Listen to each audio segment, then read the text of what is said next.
all of that kind of doesn't matter because the sheer facts of the matter is that he did take out a home equity loan. He was able to testify that Trump didn't give a shit about whether Melania knew about this because he always said he could get somebody else. Bruce Rivers, he's the criminal lawyer. Who is he? Bruce Rivers, he's the criminal lawyer. And who is he? Bruce Rivers, he's the criminal lawyer. And what he do? And he's gonna react to all the self-snitching. Bruce Rivers, welcome to another fun-filled episode of Criminal Lawyer Reacts. I'm Bruce Rivers, your board-certified criminal defense lawyer, coming to you with my pearl-handled pistol cufflinks and with the content genius behind the camera, behind everything we do. He is the man. He's the man with the plan. He's the man we don't call Stan. He's the man we call Michael Rivers. Today we're reacting to Donald Trump and give you a trial update. And just so you know, my grandma's okay. She's in the basement. And, she's not doing the greatest. She's got, dementia a little bit. But more than that, it's the people that she's hanging out with because she hangs out with people in their 20s. And I don't know how many grandmas that hang out with, people who are just kind of crazy in their 20s. And she goes to raves and stuff. So I'm really worried about her. So we've taken the steps to do power of attorney just to make sure we've got control of her stuff. And where did we get that document? We got that from eForms.com. eForms.com is a very effective way to avoid the courtroom and to avoid guys like me. Because here's the thing, I'm very high priced. I cost a lot of money and I'm worth it in the right setting. But for me to do documents for somebody when you can get it on eForms.com, it's not really a thing that you really need to worry about, right? So eForms.com, very effective way to get anything done, like a power of attorney, like if your grandma is hanging out with people in their 20s. Shouldn't happen, right? Because I don't know if they're going to take advantage of her or not. And then you've also got like a bill of sale, like when we had to sell our crotch rocket, or, any kind of business agreement, any kind of legal document, because you are protected by having an agreement in writing. And you can get those agreements or, like a rental agreement or whatever you need. Go to eForms.com. eForms.com, very effective way to avoid the courtroom and avoid high-priced lawyers like me. Okay, couple things. Now, Stormy Daniels testified last week. And let's talk a little bit about Stormy Daniels. And we'll talk about Michael Cohen here, too, a little bit. One of the things that you have with Donald Trump is an incredibly impossible client. He's bombastic, he is controlling, and, if you don't do what he says, you're going to be out the door. So it puts a lawyer in a very precarious position. Why is that? Well, it's that way because you are in charge of legal strategy. And when you have the client in charge of legal strategy, they're not making their decisions based upon what's good for the case or what's legal or what's not legal. This case should have been defended on something very narrow, very narrow. Did Trump know how these fees were going to be, the monies that were paid to Stormy Daniels, did he know how they were going to be recorded? Because if they can't prove that he knew how they were going to be recorded, there's no conviction there. But instead, what did Todd Blanche say in his opening statement? He said that the sex between Stormy Daniels and Donald Trump never happened. Guess what that forced the state to do? Mr. Bragg, that forced their hand. They had to call her. And guess what? That opens the door to all the sexual allegations. It doesn't fucking matter. One hill of beans whether they fucked or not. It doesn't matter. It matters not. Why is that? Because the payment was made. It's just the threat of exposing that lie or that truth, like that fact or untrue fact, whatever. It's just the threat of exposing that fact is the only thing that's relevant. Because if you put them to the test, guess what? Now we have to talk about it. I mean, and then they objected during Stormy's testimony about the salacious details she was talking about spanking him, about his little wiener, and whatever the fuck, It was such a dumb move, honestly. But I don't think Todd Blanche is not dumb at all. I mean, he's a very smart lawyer. But he was forced by his client to go down that road. So dumb. This case should be just very, very tightly tried. So when Stormy Daniels gets on the stand, she should have, the cross-examination of her is very simple. Well, you have no idea what Trump ordered or didn't order, right? You didn't have any conversations with Mr. Trump after your dalliance with him, correct? And you signed this agreement, but Mr. Trump didn't negotiate this agreement, correct? Somebody else did it on his behalf, right?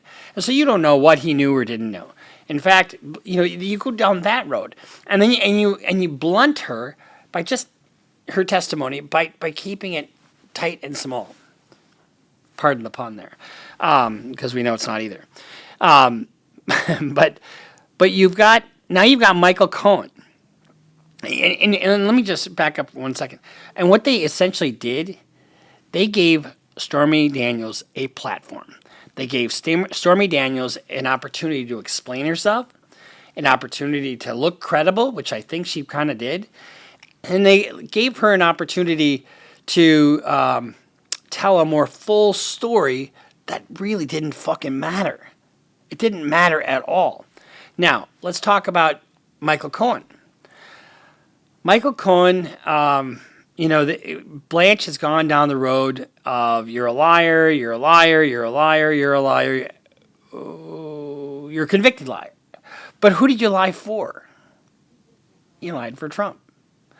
And again, I think his testimony should have been kept short. But guess what? This is a fucking rap battle. It's a battle between Donald Trump and Michael Cohen. And Donald Trump isn't going to let him off the stand without making him feel some pain on the stand.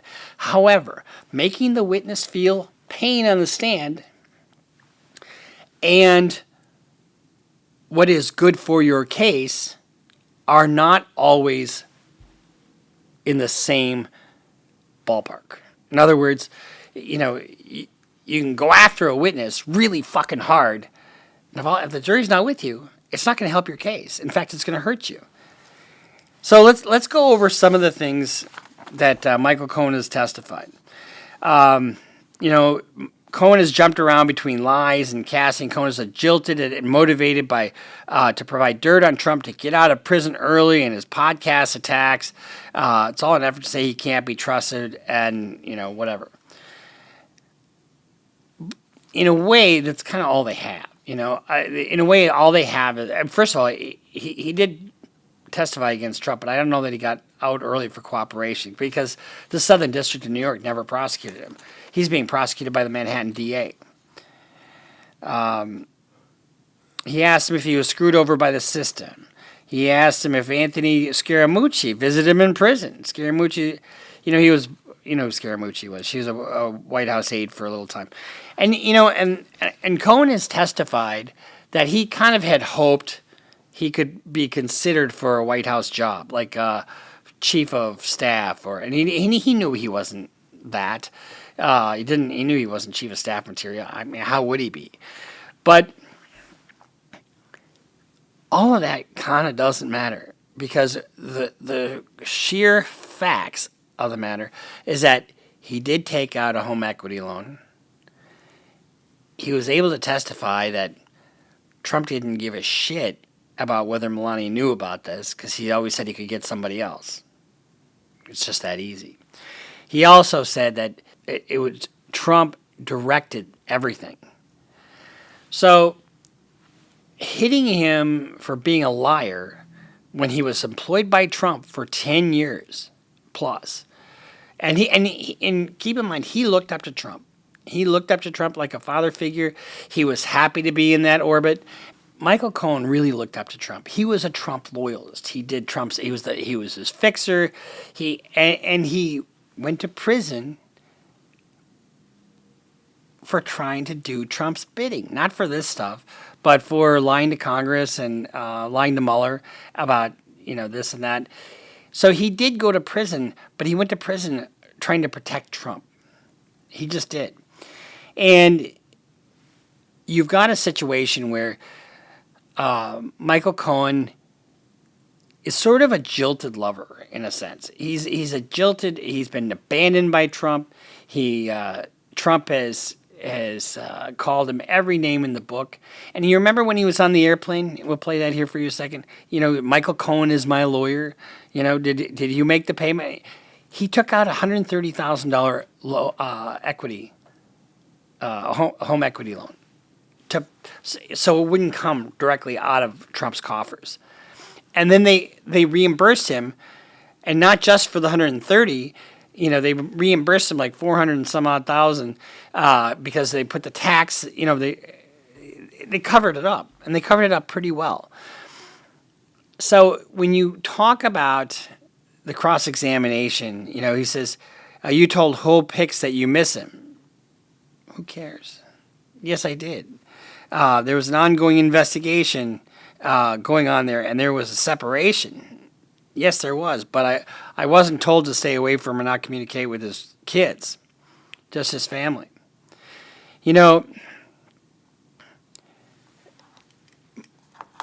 I don't know where the defense is going to go with this at the end of the day, because he did take out a line of credit, and it wasn't just the one person. It wasn't just Stormy Daniels. Stormy Daniels, Karen McDougal, and the doorman for the fucking building who tried to put out some lie that Trump fathered some child out of wedlock. Now, he's denied that. Trump has. And Trump's denied all these things. And whether they're true or not is immaterial. So when they're defending this stuff on the merits of the statements, that's a lose-lose game for Trump. It should just be, doesn't fucking matter. What matters is whether Trump knew about the payments, which he did, whether he knew how they were recorded, because, the whole crux of this case is a false business recording, right?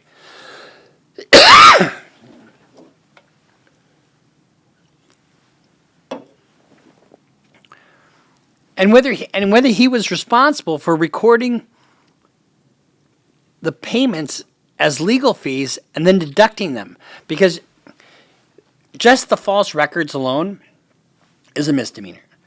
You have to attach that to another crime in order for it to be a felony. The intention to commit using the false business records in furtherance of another crime. The tax problem is a crime. The election problems are a crime. So there's two avenues for this jury to look at. Was he trying to deduct these inappropriately, which he probably was, and was he trying to influence the election? And Michael Cohen did testify that he didn't give a shit whether Melania knew. And I believe that. I've heard Melania talk about this. I know he's no quieter boy. And apparently, when they did the Billy Bush tape, the statement that it's locker room talk came from Melania. So she's part and parcel of this. She's not with Donald because he's handsome. You might want to think that, but give me a break. She says he's with her because she's gorgeous, and she was with him because of his money. I mean, it was pure and simple. It was a symbiotic relationship. They use each other for their own purposes. But when you get into the details of both Michael Cohen and Stormy Daniels' testimony, they should be blunted. They should be the cross-examination I'm talking about now should be blunted and very, very short, because giving them a platform and keeping them on the stand for fucking days, get them off the stand as quickly as possible and say they didn't know shit. Stormy Daniels didn't know how these things were recorded, number one, right? Stormy Daniels didn't know what the intricacies of the payments and the transaction. She just went through her lawyer. So why do you go into whether or not they fucked? There's no reason to do that. Absolutely none. And then you look at Michael Cohen, who is a disgruntled employee at the very least, and he's got his fucking podcast. He's got a shirt on with Donald Trump, behind bars.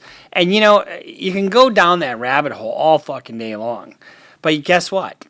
Michael Cohen wasn't responsible for recording anything in the books.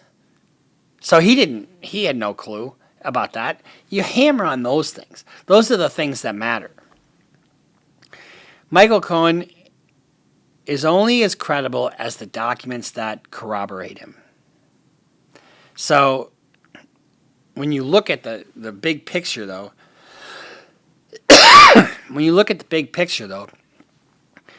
between Pecker, between the two accountants that testified, between Stormy Daniels, and Karen McDougal isn't going to testify, and neither is the doorman. But there's so many other people and so many documents that that corroborate the more troublesome witnesses that I think it's a problem for Trump. And going down this rabbit hole of the merits of some of this bullshit, all that does is add fuel to the fire. You know, Trump's team asked for a mistrial when Stormy Daniels was testifying. You know, saying, "Oh, we can't unring this bell," blah blah blah.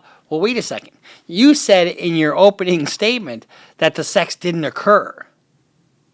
Okay, so we have to get into some detail to combat what you said in your opening statement. There's a doctrine in law called the invited error doctrine. You can't invite error and then claim a mistake. You know, I was trying a case one time, and the other side was asking questions of our expert that were prohibited. But we didn't object because go ahead and ask whatever you want. And it opened the door for our expert to say what we wanted him to say, but we couldn't get it. Well, then they said, we want a mistrial because he said all this. Wait a second. You asked the question. You can't ask a question you don't know the answer to. It's cross-examination 101. And if you do, and you bring out all this shit because of your opening statement and you open the door, you can't invite your own error. So that's going to go nowhere. So this has been our update. They're almost done with this trial. Cohen's not going to be their last witness. And then it'll be time for the defense. But guess what's going to happen with the defense?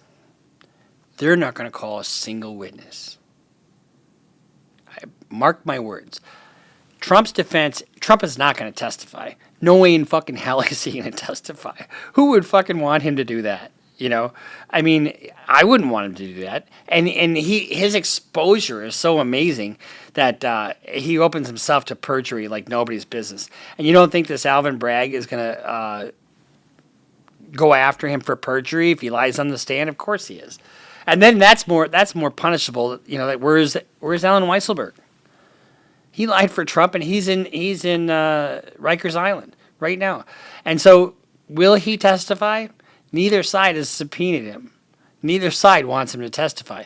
He signed a $2 million deal that he's not to disparage anybody in the Trump orbit or the Trump organization. And as long as he does this, and this, he'll get his severance of $2 million. And one of the things is you can't cooperate with law enforcement. That's illegal. That's an illegal agreement. You can't do that. You can't have a civil agreement that prevents you from cooperating with law enforcement. Highly, highly illegal. Whoever the fuck drafted that should be, reported. So let's say for this, and these illegal contracts are unenforceable. For example, let's say Michael.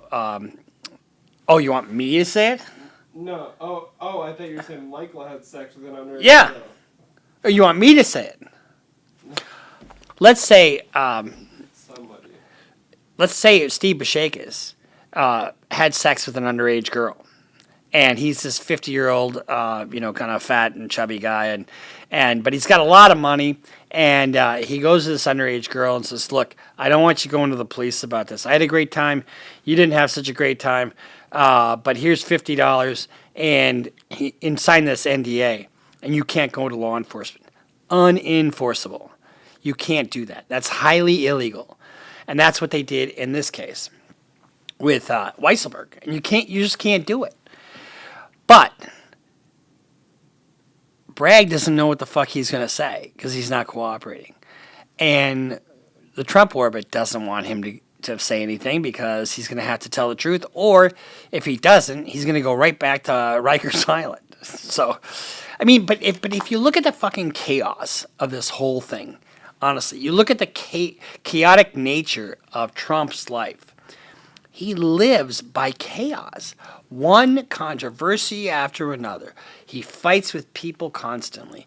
He's always in lawsuits. I don't know how many lawsuits he's got going now. He's got 4 criminal cases, but he's probably got another just ton of lawsuits. I don't know how you could do that. I don't know how your Constitution can take that. Not to mention the fact that, cheating on your wife and just the turmoil that you're causing in your orbit. And then you have to get everybody behind you. I don't know how the fuck you could do it. So keep in mind that we're going to follow this to its logical conclusion. I'm going to guess on average, on balance, that Michael Cohen is going to be deemed more credible than not. We'll see. But we'll see. The jury could say, well, I know Trump didn't do this or didn't, but there's no evidence that he actually knew about the recording of these payments and how they were recorded because he's not an accountant. That could be enough for them to find him not guilty. They really could. I doubt it because this is such a small, it's not like the Trump organization is this multinational corporation that's got thousands and thousands of employees. The Trump organization is just a small little group of folks. The office where Trump is in Trump Tower in New York City is just a handful of people. It's not like it's thousands of people, filling up this huge tower. Trump controlled a lot. And I think not much went out without Trump knowing about it. The Trump organization has 22,450 employees. No, it doesn't. That's what... Yeah, that's bullshit. On Wikipedia, you think that's bullshit? Yeah, I do. I think I'm just talking about the Trump organization. And when I say the Trump organization, I mean just the closely held people that were in Trump Tower.